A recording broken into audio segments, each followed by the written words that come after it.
10, 9, 8, 7, 6, 5, 4, 3, 2, 1, 0. مولاي صل وسلم دائما أبدا على حبيبك خير.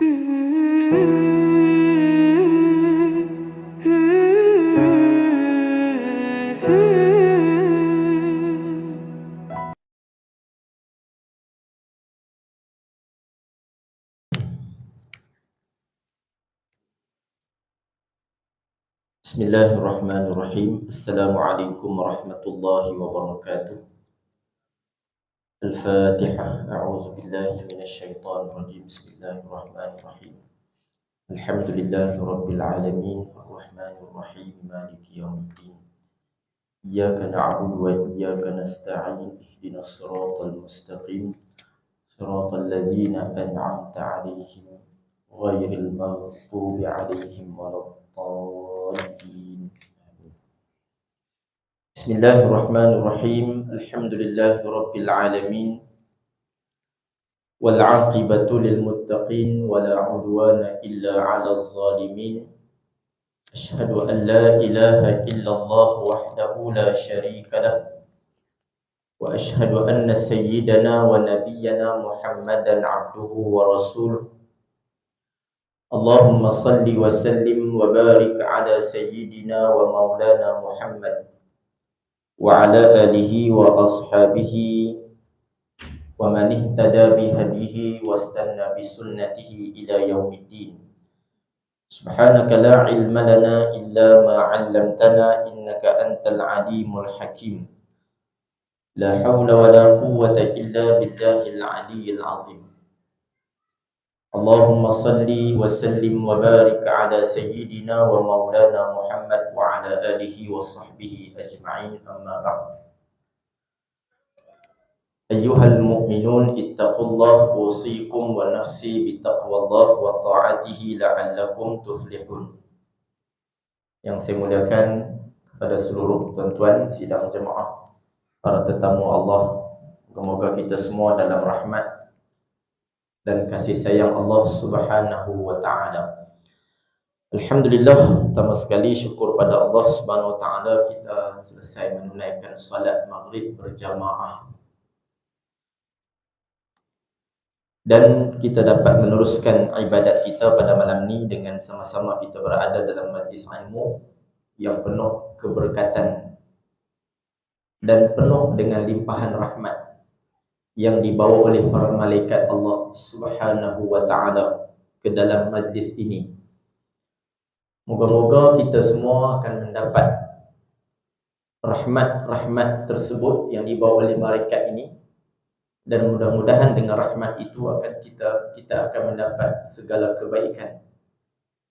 Segala kebaikan untuk hidup kita di dunia ini, bahkan lagilah kita mengharapkan kebaikan di hari akhirat.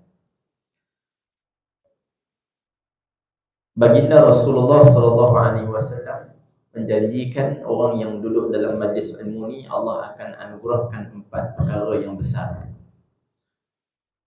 Sabda baginda Nabi sallallahu alaihi wasallam, "Mashtama'a qaumun fi baitin min buyutillah yatluna kitaballah wa yatadarasunahu bainahum illa nazalat 'alaihimus sakinah wa ghasyiyatuhumur rahmah wa haffathumul malaikah wa zakarallahu fi man 'indah." Nabi kata, tidaklah berkumpul sesuatu kaum di dalam rumah fi baitin min buyutillah, di dalam satu rumah daripada rumah-rumah Allah. Tidaklah berkumpul satu kaum di dalam satu rumah daripada rumah-rumah Allah, maknanya di dalam masjid, dalam surau. Yatluna kitab Allah, mereka membaca kitab Allah, membaca Al-Quran. Wa yatadarasunahu bainahum, dan mereka mempelajari kitab Allah. Mempelajari kitab Allah termasuklah belajar ilmu agama dalam masjid, dalam surau. Mereka ini Nabi kata, illa nazalat alaihimus sakinah, melainkan Allah akan turunkan kepada mereka sakinah, ketenangan. Wa ghasyiyatkumur rahmah, Allah akan penuhi, Allah akan limpahi kepada mereka rahmat. Wa haffatkumul malaikah, mereka akan dipayungi dengan sayap-sayap para malaikat. Dan yang keempat, wa dzakarallahu fi man 'indah, dan nama-nama mereka akan disebut di sisi Allah Subhanahu wa taala oleh para malaikat. Empat perkara ni Nabi sebut adalah anugerah yang Allah bagi kepada orang yang duduk dalam majlis ilmu. Satu, dapat apa? Ketenangan. Kita duduk dalam majlis ilmu ni, kita dapat ketenangan. Yang mana ketenangan yang kita dapat ni bukan ketenangan yang biasa-biasa. Ada orang dia cuba nak cari ketenangan bila dia ada masalah, bila dia serabut dengan berbagai-bagai ujian, maka dia pergi satu tempat untuk cari ketenangan. Dia duduk tepi pantai, dia tengok laut, dia tengok deruan air ombak yang menghempas pantai, maka di situ dia dapat ketenangan. Contoh, mungkin dia dapat ketenangan di situ, tapi ketenangan di situ tidak sama dengan ketenangan yang Allah bagi dalam majlis ilmu kita ketika mana kita duduk dalam masjid, dalam rumah Allah. Sebab apa tak sama? Kerana ketenangan yang kita duduk dalam majlis ilmu ni, ketenangan yang bersama dengan rahmat Allah. Bukan tenang hak biasa ni, tenang bersama dengan rahmat Allah Subhanahu wa taala. Jadi dia ketenangan yang kita dapat rasai di sini tak sama dengan kita dapat ketenangan di luar sana. Luar sana pun dapat ketenangan, tapi dia tak sama. Kalau nak suruh cerita macam mana ketenangan di situ, hanya orang yang rasa ketenangan tu dia boleh rasa macam mana. Nak cerita lebih-lebih payah. Nak cerita tu payah. Hanya orang yang rasa dia boleh merasai nikmat itu. Kalau kita minum air, orang tanya, air ni manis kan? Manis? Manis macam mana? Ish, hang rasa ni dia. Nak abang payah. Kan? Nak abang manis tu payah. Nak rasa sendiri bagaimana? Jadi dia pun rasa, oh manis. Dia rasa sendiri baru dia tahu. Cerita mungkin boleh cerita, tapi dia tak sampai maksud yang sebenarnya. Itu maksud ketenangan yang kita dapat. Yang kedua Nabi sebut, wa ghasyiyatkumur rahmah, mereka akan dipayungi oleh rahmat Allah Subhanahu wa taala. Wa haffatkumul malaikah, yang ketiga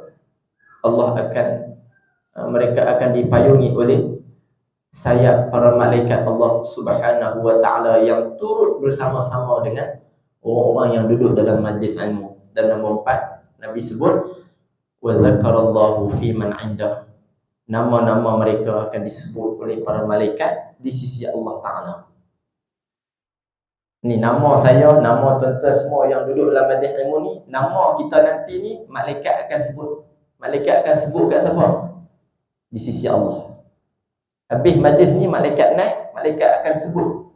Malaikat akan saling bercakap di antara mereka, menyebut-nyebut nama-nama orang yang duduk dalam majlis ini. Tentu tak rasa untung yang nama kita disebut. Dan malaikat kenal seorang-seorang ni. Kan malaikat tak kenal. Kan? Si Fulan bin si Fulan, Cikgu Azam bin Basir, dia akan sebut nama kat atas. Kan?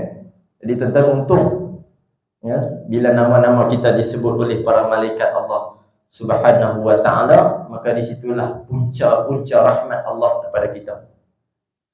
Baik, tuan-tuan yang dirahmati Allah sekalian, InsyaAllah kita sambung pembacaan hadis ataupun periwayatan hadis di dalam kitab Syama'il Al-Muhammadiyah. Untuk maklumat, kita menggunakan kitab Syama'il Al-Muhammadiyah, kitab hadis yang membicarakan tentang kepribadian, keagungan baginda Rasul sallallahu alaihi wasallam. Dan kita masih lagi dalam bab yang ke-8, iaitu bab mengenai pakaian Rasulullah sallallahu alaihi wasallam. Kita baru sampai bab yang ke-8 hadis nombor 56. Hadis nombor 56. Jadi tuan-tuan, apa yang kita duk baca dalam hadis ni, dalam kitab ni, kalau di Mesir lah, majlis pembacaan hadis ini disebut majlis periwayatan hadis. Majlis periwayatan hadis. Maksudnya seorang syekh, tok guru, dia baca hadis, kemudian dia huraikan. Dan di akhir pengajian, setiap pembacaan itu, hadis itu, maksudnya hadis itu diriwayatkan oleh guru kepada anak-anak muridnya. Murid yang dengar hadis tu, dia dengar daripada guru dia dengar daripada guru dia dengar daripada guru dia dengar pada guru dia, akhirnya sampai kepada Rasulullah sallallahu alaihi wasallam. Sebab tu disebut majlis periwayatan hadis. Jadi guru baca hadis tu, dia bukan baca saja, sebenarnya dia baca dengan meriwayatkan hadis. Riwayat ni maksudnya rantaian. Hadis itu saya dengar hadis ni daripada guru saya dengar pada guru dia dengar pada guru dia, last kali sampai kat Nabi, sampai kat sahabat, sampai kepada sahabat dengar daripada siapa? Sahabat dengar daripada Rasulullah. Maknanya sampai kepada Rasulullah sallallahu alaihi wasallam. Jadi tuan-tuan, sebenarnya majlis kita ni majlis yang cukup mulia. Dan insya-Allah kalau umur panjang lah, no? Saya akan baca hadis ni dalam kitab ni sampai habis. Ada lebih kurang 415 hadis. Yang mana tiap-tiap hadis yang saya baca kat tuan-tuan ni, semua saya dengar daripada guru saya. Jadi saya telah menerima riwayat itu daripada guru saya. Bila saya baca, saya meriwayatkan hadis ni pada tuan-tuan. Tuan-tuan dengar hadis ni, maknanya sebenarnya tuan-tuan dengar hadis ni daripada Rasulullah sendiri. Itu pentingnya riwayat. Dan alhamdulillah saya dapat sanad daripada guru saya. Sanad kitab ni, insya-Allah kalau umur panjang kita dan khatam, saya akan mengijazahkan sanad guru yang saya dapat ni kepada tuan-tuan. Tapi sebaik-baiknya tuan-tuan dengar semua hadis lah, untuk mendapat keberkatan. Dengar semua hadis. Maksudnya tiap kali ada kuliah, jangan miss lah, bagi dengar semua hadis. Jadi saya dapat sanad ni daripada guru saya, Tuan Guru Ustaz Haji Abdul Aziz Al-Kelantani, orang Kelantan. Dia dengar hadis ni dia dengar hadis-hadis tu daripada guru dia, Syekh Husin As-Siraji Al-Makki, Tok Guru Patani yang duduk di Mekah. Dia dengar Syekh Husin As-Siraji, dia dengar hadis ni daripada guru dia, Syekh Yasin Al-Fadani, juga orang Fatani yang duduk di Mekah, seorang ulama muhaddis yang besar. Dia dengar daripada guru dia, Syekh Muhammad Alawi Al-Maliki Al-Makki. Ini Arab, yang juga Tok Guru di Mekah. Dan dia dengar tu, saya ingat sebenarnya tulah sanad dah. Dia dengar hadis tu daripada guru dia sampai kepada akhirnya, dalam sanad tu dia tulis min Rasulillah sallallahu alaihi wasallam, daripada Nabi sampai ke Rasulullah. Jadi tuan-tuan, bukan main-main baca hadis. Kita dengar direct daripada Nabi sallallahu alaihi wasallam melalui rantaian setiap periwayat hadis tersebut. Jadi insya-Allah lah, doa-doa bagi umur panjang, insya-Allah kita boleh baca semua sekali dan kita akan mengijazahkan hadis ini. Dan kalau tuan-tuan, kalau kitab sini belakang ni dia ada sanad dia. Muka surat 145. Sanad kitab Asy-Syama'il Al-Muhammadiyah. Okey nah.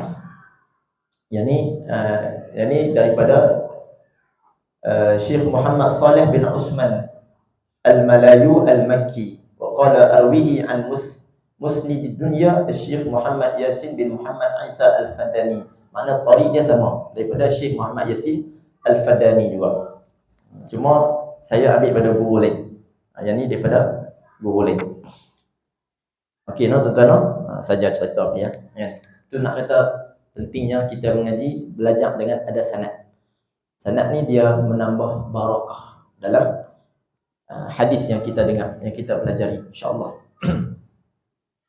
Baik, bismillahirrahmanirrahim. Qala al-musannifu rahimahullah wa nafa'ana bi'ulumihi fid dharain amin. Haddatsana, hadis nombor 56 ke surat 28. Haddatsana Ziyad bin Ayyub al-Baghdadi. Qala haddatsana Abu Tumailah an Abdul Mu'min bin Khalid an Abdullah bin Buraidah an ummihi an Ummi Salamah qalat kana ahabba thiyabi ila Rasulillah sallallahu alaihi wasallam yalbasuhu al-qamis. Maksudnya daripada Ummu Salamah radhiyallahu anhu menyatakan pakaian yang paling disukai oleh Rasulullah sallallahu alaihi wasallam yang baginda pakai adalah al-qamis, iaitu jubah yang dipakai daripada atas sehinggalah ke bawah. Maksudnya satu pakaian yang disarung daripada atas sampailah ke kaki. Itu dipanggil al-qamis. Dalam bahasa Arab, al-qamis ni maknanya baju kemeja. Kalau terrujuk kamu Arab, qamis maknanya baju kemeja. Jadi baju kemeja pada istilah bahasa Melayu kita ni baju hadapi pejabat lah. Makna bukan sampai kaki, dia sampai bawah pinggang sikit. Itu take in masuk dalam seluar selek, bow tie. Tu qamis juga. Tapi yang tu qamis yang bermaksud baju kemeja. Adapun al-qamis yang dimaksudkan dalam hadis ini bukan baju kemeja, tetapi jubah.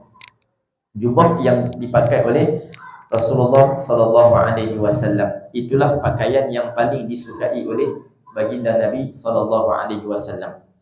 Jadi jubah ni tuan-tuan adalah pakaian sunnah. Pakaian sunnah. Sekali-sekala main masjid, main surau, buhlah jubah sekali-sekala. Ya, niat ittiba'us sunnah, kerana nak ikut sunnah Nabi dapat pahala. Sekali-sekala, sekali-sekala. Kalau setiap hari lagi bagus. Kerana itu adalah sunnah Nabi. Qala hakadha qala Ziyad bin Ayyub fi hadisihi an Abdullah bin Buraidah an ummihi an Ummi Salamah wa hakadha rawa ghairu wahidin an Abi Tumailah misla riwayati Ziyad bin Ayyub wa Abu Tumailah Yazid bin fi hadzal hadis an ummihi wa huwa as-sahhu. Baik. Kemudian hadis 57 saya teruskan. Haddatsana Abdullah bin Muhammad bin Al-Hajjaj qala haddatsana Muaz bin Hisham qala haddatsani abi an Budailin yakni ibn Maisarah al-Uqayli an Shahr bin Hawshab an Asma binti Yazid qalat kana kummu qamisi Rasulillah sallallahu alaihi wasallam ila rusghi. Maksudnya daripada Asma binti Yazid radhiyallahu anhu menyatakan adalah lengan qamis, yakni lengan jubah Rasulullah sallallahu alaihi wasallam sampai ke pergelangan tangan. Yang ni ciri-ciri jubah yang Nabi pakai.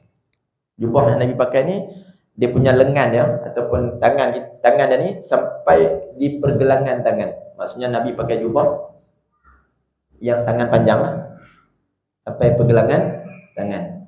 Itu jubah yang sunnah Nabi. Kalau kita pergi Mekah, kita akan jumpa jenis macam-macam jenis jubah. Ada jubah tangan pendek, kan? Jubah tangan pendek. Jadi jubah tangan pendek ni tak pernah dipakai oleh baginda Nabi SAW. Jadi kalau pakai hak tangan pendek tu kurang pahala mengikut hak sunnah, hak sebenarnya. Hak sebenar disebut sampai lengan ke pergelangan tangan. Ya, itu yang disebutkan dalam hadis ni. Baik, dalam kitab syarah hadis ini menceritakan bahawa lengan baju Nabi SAW, baju ni maknanya jubah lah. Lengan jubah Nabi hanya setakat pergelangan tangan. Namun terdapat juga hadis yang lain yang menceritakan bahawa lengan baju Rasulullah sallallahu alaihi wasallam labuh hingga selari dengan jari-jarinya, iaitu hadis daripada Ibn Abbas radhiyallahu anhuma yang menceritakan anna an-nabiy sallallahu alaihi wasallam labisa qamisan wa kana fawqa al-ka'baini wa kana kummuhu ma'al asabi'. Ada satu hadis yang diceritakan oleh sahabat Nabi Abdullah bin Abbas. Abdullah bin Abbas radhiyallahu anhu. Abdullah bin Abbas ni sahabat Nabi dan dia juga sepupu dengan Nabi. Abdullah bin Abbas sahabat dan sepupu baginda sallallahu alaihi wasallam. Dia dengan Nabi ni jadi sepupu. Ayah dia dengan ayah Nabi dua beradik. Jadi dia dengan Nabi jadi sepupu. Tapi selalu saya pernah sebutlah tuan-tuan, walaupun dia sepupu, tetapi Abdullah bin Abbas ni jarak umurnya sangat jauh. Ketika Rasulullah wafat, Abdullah bin Abbas baru berumur 13 tahun. Masih budak. Jadi umur tu jauh dengan Nabi. Nabi wafat umur 63, dia waktu tu baru 13 tahun. Tapi sepupu dengan Nabi, cuma jauh beza dari sudut umurnya. Okay, nah? Baik. Satu hadis yang diceritakan oleh Abdullah bin Abbas, kata Sayyidina Abdullah, anna an-nabiy sallallahu alaihi wasallam labisa qamisan. Sesungguhnya Nabi SAW memakai jubah qamis, wa kana fawqal ka'baini, dan jubah Nabi ni di atas buku lani. Ciri-ciri jubah Nabi ni, labuh dia atas buku lani. Maknanya Nabi tak pakai jubah yang labuh sangat sampai menutupi kawasan buku lani. Wa kana kummuhu ma'al asabi', dan adapun lengan jubah baginda selari dengan jari. Selari. Makna lengan ni sama panjang dengan jari. Maka hadis ini agak berbeza dengan hadis yang kita baca tadi yang menyebut lengan jubah Nabi sampai pergelangan. Kan? Jadi maksudnya kemungkinan ada jubah Nabi yang lengan dia sampai dekat pergelangan tangan, dan ada juga jubah yang lain yang Nabi pakai lengan dia labuh lagi, maknanya sampai betul-betul dengan jari. Makna kalau pakai tutup jari. Labuh nak kan? Labuh sampai selari dengan jari Rasulullah sallallahu alaihi wasallam. Yang inilah hadis yang diceritakan oleh Sayyidina Abdullah bin Abbas. Jadi kata musannif, kata pengarang kitab Al-Ashraf Al-Wasa'i dalam menguraikan hadis ini, dia kata kemungkinan baginda Nabi SAW mempunyai dua qamis, dua baju jubah. Satu iaitulah qamis yang lengannya sampai betul-betul dekat pergelangan tangan, dan satu lagi jubah satu lagi tu hak lengan dia panjang sampai tutup jari. Kemungkinan, ihtimal macam tu lah. Ini disebut oleh musannif. Baik. Maka hadis ini menunjukkan bahawasana sunat kita memakai jubah yang berlengan panjang, kerana mengikut apa yang dibuat oleh Nabi. Pakai jubah lengan panjang. Namun begitu, lengannya tidaklah melebihi pergelangan tangan ataupun melebihi panjang daripada tangan. Baik. Kemudian seterusnya hadis 58. Haddatsana Abu Ammar Al-Husain bin Hurais qala haddatsana Abu Nu'aim qala haddatsana Zuhair an Urwah bin Abdullah bin Qushair an Muawiyah bin Qurrah an abihi qala ataitu Rasulullah sallallahu alaihi wasallam fi rahtin min Muzainata linubayi'ahu wa inna qamisahu la mutlaqun aw qala zirru qamisihi mutlaqun qala fa adkhaltu yadi fi jaybi qamisihi famasastu al-khatam. Maksudnya Muawiyah ibn Qurrah radhiyallahu anhu menyatakan, Muawiyah bin Qurrah radhiyallahu anhu menceritakan, ayahku berkata, ayah siapa? Ayah Muawiyah bin Qurrah.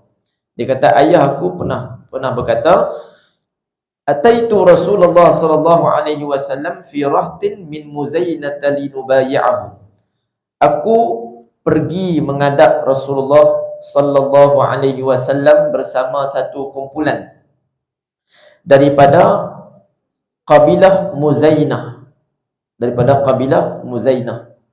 Muzainah ni nama satu kabilah, satu bani, satu jenis keturunan lah.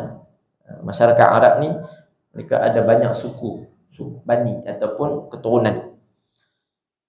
Jadi kumpulan ataupun Bani Muzainah ni mereka datang menghadap Rasulullah untuk berbai'ah dengan baginda Nabi sallallahu alaihi wasallam. Berbai'ah untuk berjanji setia dengan Rasulullah.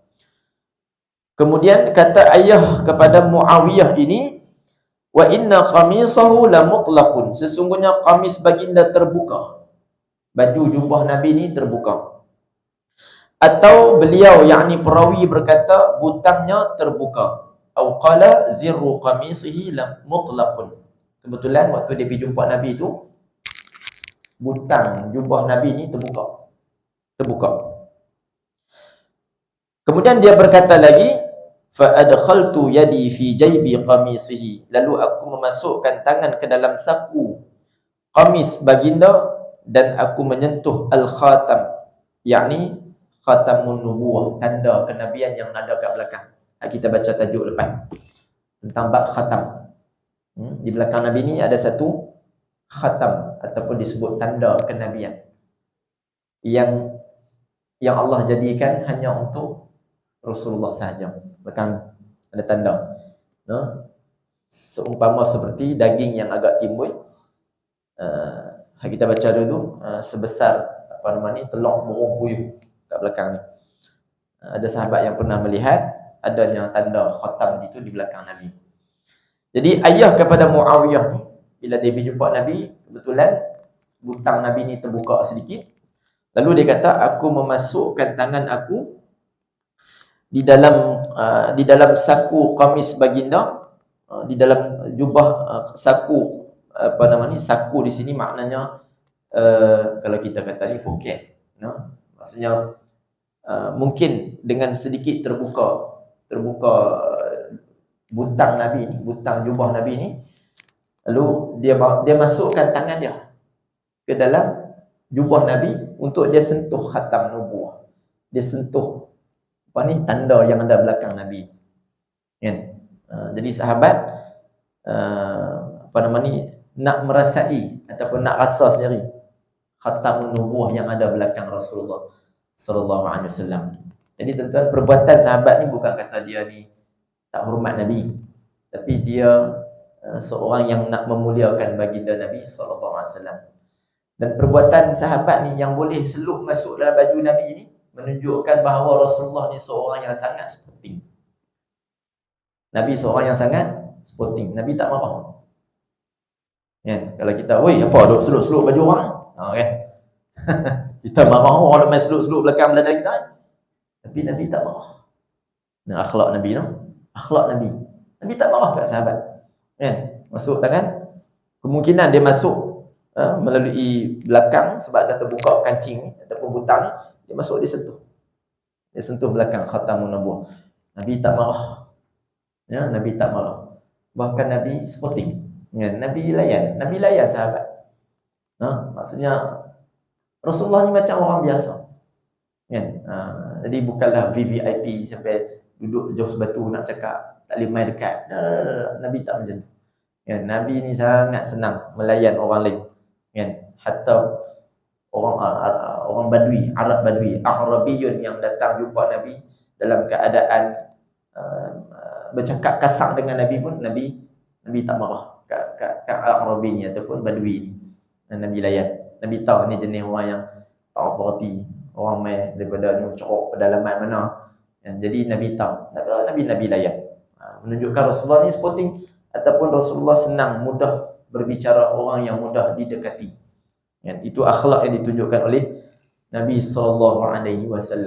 Nah, ini juga akhlak yang kita kena ikut lah. Nah, kok esok jadi orang besar ke? Mana tahu pegang jawatan-jawatan tinggi ke sebagainya. Kan tuan-tuan, no? Jangan lupa diri kita. Kan? Ni bila dah besar ni kira orang kampung tak kenal dah. Kan? Tak kenal dah. Turun-turun kereta welfare tak kenal dah orang kampung ni. Kan? Dia berasa dia level lain, level kayangan. Dia level kayangan, kan? Ni apa barang ni semua orang kampung. Nauzubillah min zalik. Nah, Rasulullah seorang yang sangat tawaduk dan sentiasa bersama dengan orang lain, sesiapa sahaja pun. Baik. Okey, kita teruskan lagi. Hadis 59, muka surat 29.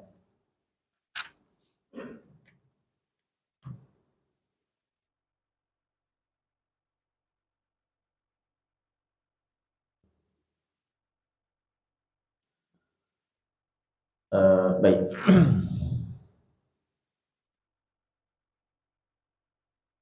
Okey, sekejap saya nak tengok sikit. Ada sedikit huraian dalam hadis tadi, hadis yang cerita pasal Rasulullah membuka hadisnya ataupun hutang tu. Disebut dalam kitab syarah ni, hadis di atas menceritakan tentang Nabi SAW yang memakai baju ataupun jubah tadi dengan kancing yang dilepaskan ataupun dengan butang yang dilepaskan yang tak disematkan. Maka butang yang dimaksudkan ialah butang yang diletakkan pada belahan leher baju untuk menutup bahagian dada daripada terdedah. Jadi butang yang dimaksudkan tu makna butang yang duduk kawasan ni, dada. Hak duduk dekat depan ni. Yang kata butang yang Nabi terbuka tu, hak duduk depan ni dekat dada ni. Perbuatan Nabi SAW tersebut telah menjadi ikutan sebahagian sahabat yang memerhatinya. Antaranya Ibnu Umar radhiyallahu anhu. Dalam Musnad Al-Bazzar diceritakan bahawa Ibnu Umar, iaitu Sayyidina Abdullah bin Umar radhiyallahu anhu memakai baju dengan kancing yang dibiarkan terlepas, yakni tak disematkan. Beliau berkata, aku telah melihat Rasulullah SAW memakai baju dengan keadaan kancing bajunya dibiarkan terlepas. Abdullah bin Umar ni dia terkenal dengan seorang sahabat Nabi yang dia ikut segala apa yang Nabi pernah buat. Ni Abdullah bin Umar ni. Sayang dia kat Nabi tu sampai kata dia buat semua hak Nabi buat. Dia tengok Nabi bila pakai jubah, butang tak kancing habis, terlepas, dia pun buat macam tu lah. Dia nak ikut sebiji macam Rasulullah SAW. Ada riwayat menyebutkan satu hari dia ikut jejak langkah Rasulullah. Bila Nabi berjalan, Nabi duduk depan. Bila Nabi berjalan ni, kesan tapak kaki Nabi ni adalah, kan? Mungkin jalan tu jalan tanah ataupun jalan berpasir, kan? Kalau jalan atas ni kita pijak tak ada tapak kaki apa, kan? Kalau jalan pasir, kan? Bila jalan tu tenggelam lah, tapak kaki tu meninggalkan bekas tapak kaki. Diriwayatkan menyebutkan Abdullah bin Umar ni, dia nak ikut Nabi ni, dia follow belakang Nabi, dia akan pijak tempat hak Nabi pijak tu. Bekas tempat hak tapak kaki Nabi tu, dia pergi pijak balik. Bila sahabat tanya, wahai Abdullah bin Umar, kenapa kamu buat sampai begini?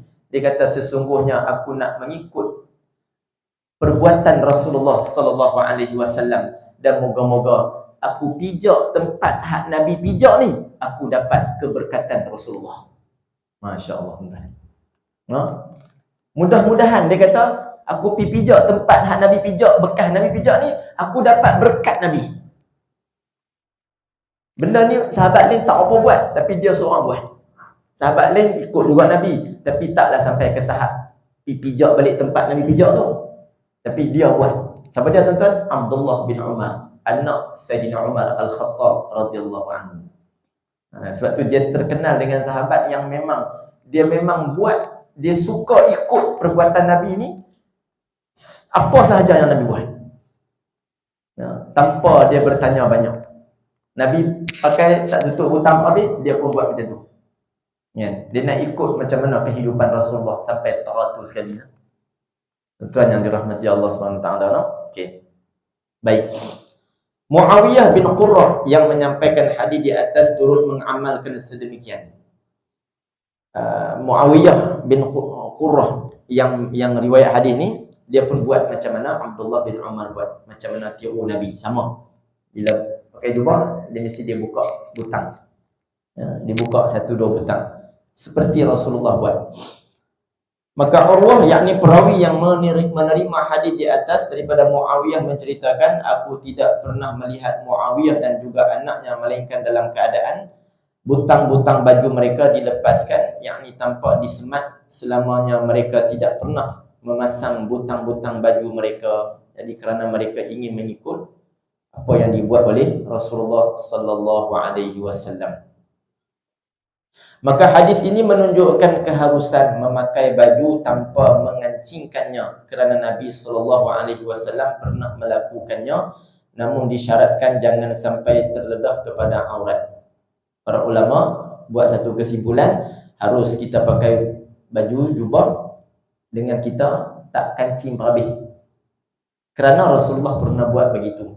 Tapi dengan syarat dia tidak membuka aurat kita. Jangan ternampak sampai ternampak aurat.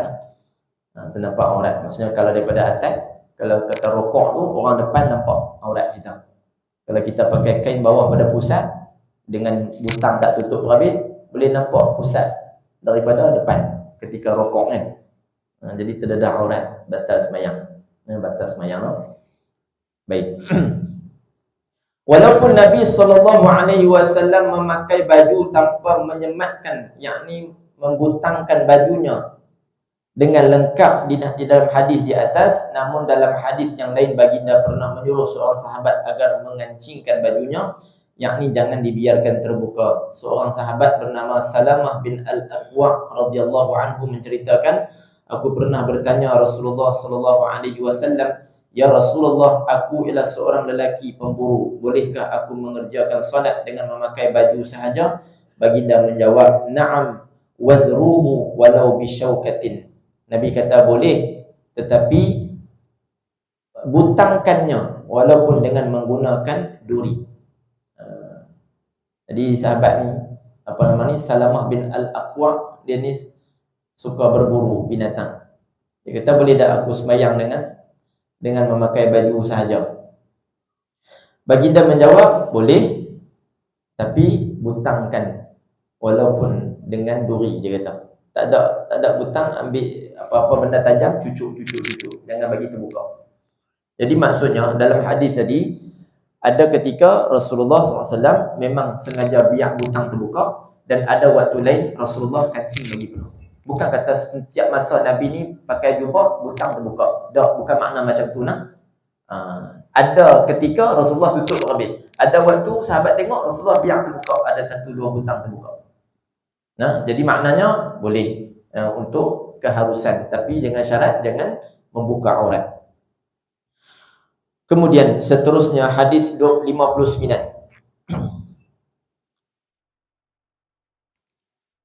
Okey, hadis 59 ni pula berkenaan dengan jenis kain yang dipakai.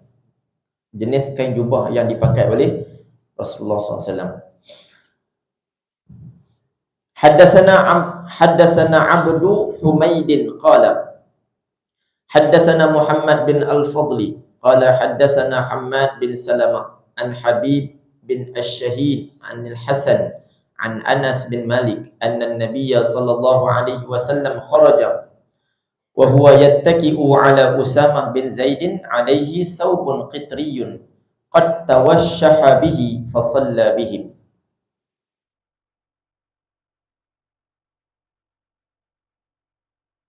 Daripada Anas radhiyallahu anhu, Anas bin Malik radhiyallahu anhu menyatakan bahawa Rasulullah sallallahu alaihi wasallam keluar sambil dipapah, yakni letak tangan atas bahu oleh Usamah bin Zaid. Lalu baginda memakai pakaian daripada kain qitri, yakni kain berwarna merah dan kasar yang berasal dari negeri Yaman. Tuhfat Al-Ahwazi ni maksudnya dalam kitab Tuhfatul Ahwazi. Kitab ni ialah kitab syarah kepada Sunan At-Tirmizi. Tuhfatul Ahwazi ni kitab syarah Sunan At-Tirmizi. Jadi Sayyidina Anas bin Malik radhiyallahu anhu menyatakan satu hari Rasulullah keluar daripada rumah dengan dipapah oleh Usamah bin Zaid. Disebutkan hadis ini ketika Rasulullah dalam keadaan keuzuran, Nabi sakit. Nabi sakit ketika Rasulullah hampir-hampir wafat. Nabi dipapah oleh sahabat untuk datang ke masjid kerana nak solat berjamaah. Walaupun Nabi uzur, Nabi sakit, Nabi tetap juga keluar untuk tunai solat di masjid. Walaupun terpaksa dipapah. Sampai teratur sekali lah Rasulullah cukup jaga semayang jemaah. Dan semayang jemaah ni satu perkara yang sangat penting dalam hidup kita. Sehingga kan para ulama menyebutkan tempat solat bagi orang lelaki ialah di masjid. Adapun tempat solat bagi orang-orang perempuan ialah di dalam bilik-bilik mereka ataupun di rumah-rumah mereka. Tempat semayang orang lelaki kita ni tuan-tuan bukan di rumah. Tempat semayang kita di masjid. Orang rumah kita, anak-anak perempuan kita, tempat semayang mereka di dalam bilik mereka ataupun di rumah lah. Bilik tu maksudnya di rumah. Nabi pernah dalam hadis menyebutkan bahawa Nabi pernah memberikan amaran kepada orang-orang yang mendengar azan di masjid tetapi mereka tidak keluar untuk menunaikan solat berjamaah. Nabi kata, sesungguhnya aku akan mengarahkan untuk mereka mengumpulkan kayu-kayu api, lalu aku akan pergi membakar rumah orang-orang yang tidak keluar sembahyang jemaah. Nabi tak pernah pergi bakar, tapi Nabi pernah memberi amaran sedemikian. Menunjukkan Rasulullah marah orang yang tak keluar sembahyang jemaah. Dia dengar azan tapi saja tak keluar jemaah. Nabi pernah bagi amaran sampai teratur. Nabi kata, aku akan mengarahkan untuk mereka kumpul kayu api nak pergi bakar orang-orang yang tak keluar sembahyang jemaah. Menunjukkan bahawasanya Rasulullah sangat menekankan tentang ibadat sembahyang berjamaah di masjid, di surau. Jadi tuan-tuan, biasakan, lazimi hidup kita ni dengan solat jemaah. Kalau tak ada main masjid pun, sembahyanglah di tempat kerja kita, di kelang, di pejabat. Janji jemaah, jangan sembahyang seorang-seorang. Ataupun tak ada juga, sembahyanglah berjemaah di rumah sama dengan anak isteri kita. Tapi yang tu sekali-sekala, bukan hari-hari sembahyang jemaah di dalam rumah. Mesti ada juga satu hari 5 waktu tuan-tuan. Carilah 1 waktu, 2 waktu untuk kita main masjid, sembahyang surau, sembahyang berjemaah. Karena di sinilah tempat yang banyak rahmat Allah Subhanahu Wa Taala yang kita akan dapat untuk kita bawa balik ke rumah kita. Baik. Kemudian baginda memakai pakaian daripada kain qitri. Waktu tu ketika Rasulullah dipapah keluar daripada rumah, Nabi pakai pakaian yakni jubah daripada kain qitri. Kain qitri ni adalah sejenis kain warna merah yang berasal daripada negeri Yaman. Baginda berselimut dengannya, yakni diletakkan di atas bahu baginda, lalu baginda menunaikan solat berjamaah bersama-sama dengan mereka. Nabi sembahyang jemaah dengan para sahabat ketika mana hari tersebut. Kemudian hadis seterusnya, waqala Abdu bin Humaid qala Muhammad bin Al-Fadli sa'alani Yahya bin Ma'in an hadzal hadis awwala ma jalasa ilayya faqultu haddatsana Hammad bin Salamah faqala law kana min kitabika faqultu la ukhrija kitabi faqabada ala thawbi thumma qala amlihi alayya fa inni akhafu alla alqaka qala fa amlaytuhu alayhi thumma akhrajtu kitabi faqara'tu alayhi. Okey, yang ni hadis yang sama daripada hadis yang atas tadi. Seterusnya nombor 60, hadis nombor 60. Haddatsana Suwaid bin Nasr qala haddatsana Abdullah bin Al-Mubarak an Sa'id bin Iyas Al-Jurairi an Abi Nadrah an Abi Sa'id Al-Khudri radhiyallahu anhu qala Kana Rasulullah sallallahu alaihi wasallam idza istajadda thawban sammahu bismihi imamatan aw qamisan aw ridaan summa yaqulu Allahumma lakal hamdu kama kasawtanihi as'aluka khairahu wa khaira ma suni'a lahu wa a'udzu bika min syarrihi wa syarri ma suni'a lahu. Daripada Abu Sa'id Al-Khudri radhiyallahu anhu menyatakan, kalau dalam terjemahan ni dia terus sebut nama sahabat. Abu Sa'id Al-Khudri adalah sahabat Nabi. Hak kita baca tadi, haddatsana Suwaid bin Nasrin, haddatsana Abdullah bin Al-Mubarak an Sa'id bin Iyas Al-Jurairi an Abi Nadrah. Depa ni 4 orang ni, mereka ni tabi'in. Depa bukan sahabat. Dia mai tang Abu Sa'id Al-Khudri, hak tu baru sahabat Nabi. Dia panggil rawil a'la, perawi yang paling tinggi, yang dekat dengan Rasulullah. Baik. Jadi terjemahan di sini dalam kitab kita ni dia terjemah terus kepada Abu Sa'id Al-Khudri. Dia tak ambil daripada Suwaid, Nasrin, Abdullah Mubarak, semua tu dia tak ambil dah. Sebab dia nak ringkaskan. Abu Sa'id Al-Khudri radhiyallahu anhu menyatakan, Rasulullah sallallahu alaihi wasallam apabila mendapat pakaian baru, baginda akan menamakannya dengan namanya. Serban atau qamis, yakni jubah, ataupun ridaan, selendang. Rida mana? Ni, selendang. Nabi ni bila Nabi dapat baju baru, Nabi akan buh nama baju. Buh nama. Setiap pakaian Nabi ni dia ada nama khas. Macam kita lah belah puci, yang ni buah nama apa? Bella. Kan? Yang ni nama apa? Macam-macam nama. Saja buah nama saja. Kan? Tu kita lah tang binatang. Rasulullah bukan dekat tu. Nabi bagi nama kat tiap-tiap baju Nabi. Buah nama. Nama apa? Buah lah nama apa pun. Kan? Nama elok-elok lah. Nabi buat macam tu. Ya, kita banyak sangat baju kot tak larat pun nama pun. Ya, baju saja 2 almari. Ya. Rasulullah akan menamakan dengan nama pakaian yang baru, yang Nabi baru buat ataupun tempah dan sebagainya. Bukan takat baju, bahkan serban Nabi, bahkan rida Nabi, dia ada nama khas. Ada nama dia.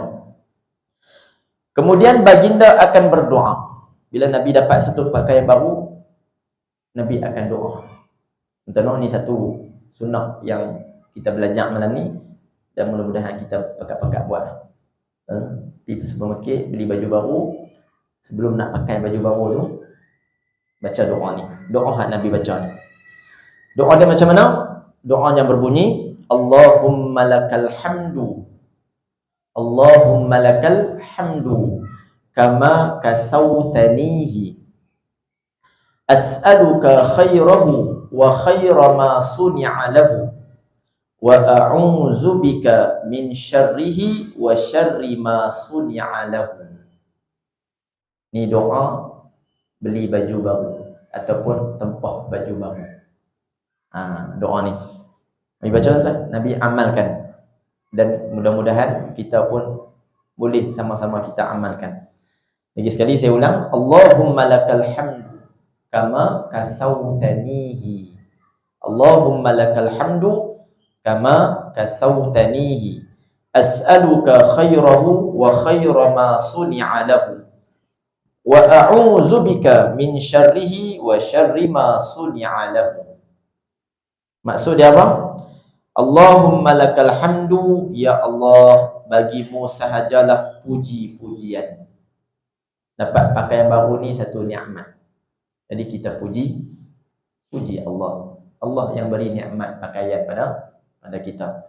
Allahumma lakal hamdu, ya Allah, hanya kepada kamu segala hamdu. Hamdu ni segala pujian. Alhamdulillah, segala pujian bagi Allah. Alhamdu ni maknanya segala pujian. Allahumma lakal hamdu, ya Allah, hanya kepada kamu segala pujian. Segala pujian ini layak untuk Allah saja. kama kasautanihi, sebagaimana engkau memakaikan aku dengannya, yakni dengan pakaian ni. As'aluka khairahu, ya Allah aku memohon kebaikannya. Ni baju hak baru beli, hak baru siap tempah ni, ya Allah aku minta aku pakai baju ni, aku dapat kebaikan daripada pakaian ni. Minta pada Allah, Kemudian wa khaira ma suni'a lahu, dan aku mohon kebaikan apa yang dicipta, yang dibuat untuk aku. Baju yang kita beli, baju yang kita buat, kita tempah ni, kebaikan itu kita minta untuk aku. Wa a'udzubika min syarrihi, dan aku minta berlindung denganmu daripada kejahatannya, kejahatan pakaian ni. Minta Allah Ta'ala jaga, Allah lindung. Wa syarri ma suni'a lahu, dan kejahatan apa yang dicipta baginya. Jadi minta pakaian hak kita dapat baru beli, hak kita baru buat ni, segala kebaikan minta Allah bagi kita. Dan minta Allah simpan, minta Allah lindung, minta Allah jauhkan daripada pakaian yang tak baik, yang mendatangkan keburukan. Hak keburukan ni macam-macam. Pakai baju baru pergi pejabat, kembang, puasa, kemai, kan? Tu keburukan tu, kan? Puasa nak tunjuk orang baju dia lawa, kan? Pakai pakaian dengan niat takabur, kan? Dialah baju paling mahal, dialah paling branded pakai baju, kan? Dialah berasa dialah seorang baru beli baju ni semua orang tak boleh beli. Tu keburukan daripada pakaian, kita minta simpan, minta jauh, kan? Kita minta hak baik-baik saja daripada Allah SWT. Selama ni pakai baju baru, baca doa ni. Nak baca apa? Ustaz, baru tahu mana ni. Ni baru jumpa doa ni. Rupanya ada doa. Bila beli baju baru, ada doa dalam agama kita, dalam syariat kita, no? Jadi pekat-pekat file doa ni. Allahumma lakal hamdu kama kasautanihi, as'aluka khairahu wa khaira ma suni'a lahu, wa a'udzubika min syarrihi wa syarri ma suni'a lahu. Baik.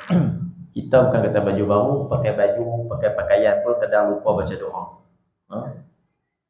Pakai pakaian, doa waktu pakai baju, pakai seluar, pakai kain, pakai baju Melayu, pakai jubah, lupa baca doa, kan? Baca doa pakai pakaian. Allahumma hassin khuluqi kama hassanta khalqi. Tu doa pakai baju. Ini tak kira baju baru ke baju lama. Allahumma hassin khuluqi, ya Allah perelokkan akhlak aku, kama hassanta khuluqi, seperti engkau telah memperelokkan kejadian aku, penciptaan aku. Minta Allah Ta'ala bagi akhlak kita baik. Macam mana Allah telah memperelokkan kejadian diri kita. Macam mana Allah ciptakan diri kita yang sempurna apa semua, kita minta macam itulah Allah berikan keelokan pada akhlak kita, tubuh kelakuan kita. Sebab apa tuan-tuan? Antara sifat orang mukmin ialah dia mempunyai akhlak yang mulia. Di antara ciri-ciri orang yang beriman, dia mempunyai akhlak yang mulia. Nabi sebut iman itu 70 cabang. Iman itu 70 cabang. Al-haya'u syu'batun minal iman. Sifat malu itu salah satu daripada cabang-cabang iman. Jadi yang kata beriman ni tuan-tuan, orang mukmin, orang beriman ni bukan kata dia orang rajin sembahyang, dia orang masjid, surau, ahli jemaah, dia ahli Quran, dia ahli zikir, dia ahli puasa sunat Isnin Khamis, dia bukan hanya diukur dari sudut ibadahnya, tapi orang mukmin juga diukur, dilihat dari sudut akhlak dia. Dari sudut akhlak dia, tingkah lakunya, ada sifat-sifat malu dalam dirinya. Nak buat benda dosa maksiat, malu. Hari ni buat dosa maksiat, dia sendiri dedahkan dalam medsos, media sosial. Bahkan dosa yang dibuat oleh manusia hari ni bukan jadi satu benda yang memalukan, bahkan dia jadi satu kebanggaan. Dia mengaku dia hafal Quran 15 juzuk, dia buka baju dia depan orang. Tinggal baju dalamnya. Dia berasa dia bangga, dia buat macam tu, dia rasa dia bangga. Asal yang sepatutnya menjadi satu perkara yang amat memalukan, hari ni, akhir zaman ni, benda tu dah bertukar, berubah. Dia jadi satu benda yang membanggakan diri dia, dia boleh buat macam tu. Betul lah tuan-tuan apa yang Nabi kata no? Akhir zaman ni, setiap perkara dia akan jadi terbalik. Nabi sebut dalam hadis, orang yang akhir zaman ni, di antara tanda-tanda akhir zaman, orang yang baik akan dilihat jahat. Orang baik, orang yang tak ada apa-apa isu, orang ni dianggap jahat. Orang yang banyak dosa, orang yang memang banyak buat kesalahan, orang ni pula diangkat, disanjung-sanjung. Terbalik. Terang-terang dia ada isu, dia ada kes mahkamah, dia macam-macam. Tapi orang ni diangkat, disanjung-sanjung, dilambung-lambung. Akhir zaman. Jadi pelik. Benda hak sepatutnya jadi malu tadi, dia dedah aurat macam tu, dia jadi bangga pula. Pelik hari ni. Dan na'udzubillah min zalik. Takut zaman hari ni. Kita takut satu kat diri kita, kan, fitnah tu. Dan kita ni pun kata mana iman kita, kan. Satu lagi kita takut kat anak-anak kita, generasi anak-anak kita ni. Takut. Handphone ni tuan-tuan, satu benda yang sangat bahaya. Sangat bahaya kalau kita tak kontrol. Sangat bahaya.